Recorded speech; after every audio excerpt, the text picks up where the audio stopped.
Toledo na kami guys. Hindi ko pa na ano. Yeah, papunta kaming Bacolod.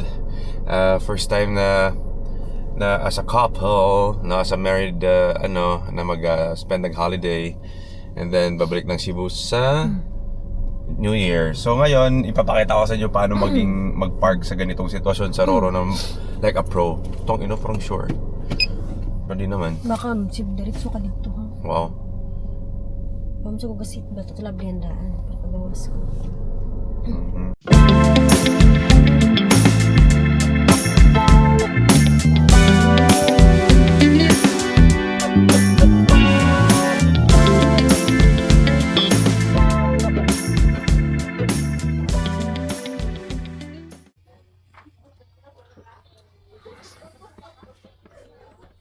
Grabe, sobrang daming tao ngayon. Na dito kami sa tourist, parang bed something. Pero lahat naman na area dito meron namang kama.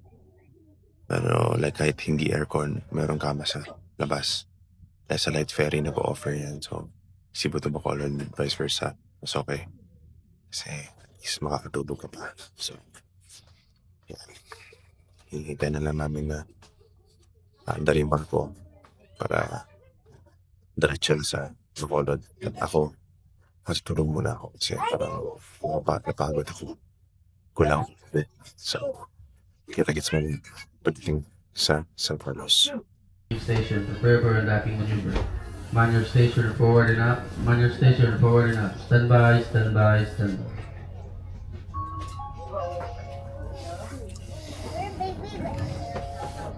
Once again, puesto tripulante para pua, para pupa. Preparación para desataca, maneuver na. Stand by, stand by, stand by.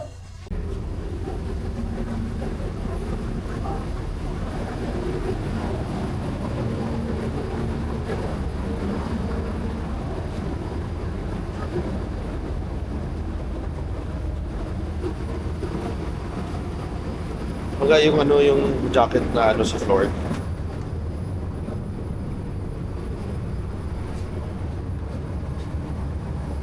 Sige. Sige.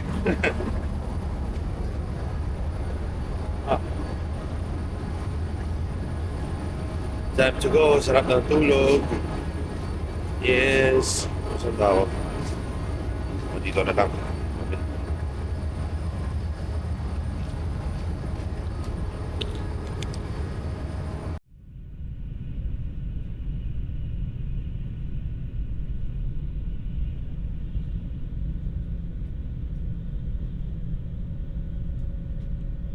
Sobrang busy, parang kakarating lang namin sa Bacolod.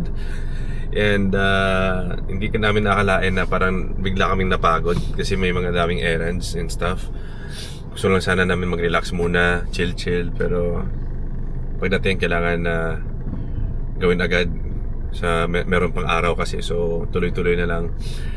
And magka-car wash kami pagkatapos. While nagka-car wash, syempre, yun na yung siguro mag-umpisa yung chill. Kahit konti lang. Correct. Bigyan na natin yung sarili natin ng chance, di ba? Na mag-relax muna kahit saglit lang. Ay. So start tayo sa errand number 1. Errand number 1, pupunta ka ng LBC. Bakit? Kasi kailangan ko mag-send ng page ng resibo ko sa client. Okay. Next, abangan nyo naman yung errand number 2. Grabe.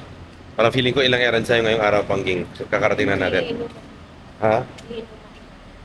Ano ngayon? Errand sa atin is LBC, car wash. O, tatlo. Tatlong errands ngayong araw. Which is, partida kakarating lang namin. Yung dalawa ka na.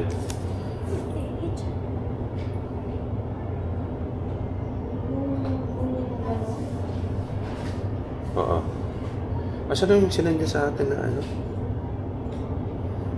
na first errand done. Share ko lang, yung ate ko pala na-cancel yung flight niya from Cebu to Bacolod. Hindi ko alam bakit. Pal, ano nangyari sa inyo? Share ko lang ano nangyari sa inyo, no? So ngayon mag-car wash muna kami. Mag-chill kami. Pawalang pagod lang sana. Sana mawala yung pagod na yan. while naghihintay na matapos yung paglinis ng kotse. At siguro kakain na din. Medyo nagutom din slight eh. Parang first time namin nag-travel na diretso-diretso, parang walang masyadong kinain. One meal lang. Dumala kami sa Jollibee, doon sa Cebu. And then, tuloy-tuloy.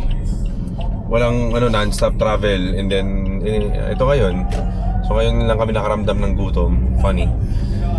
Well, sige na lang. Malinis na yung kotse.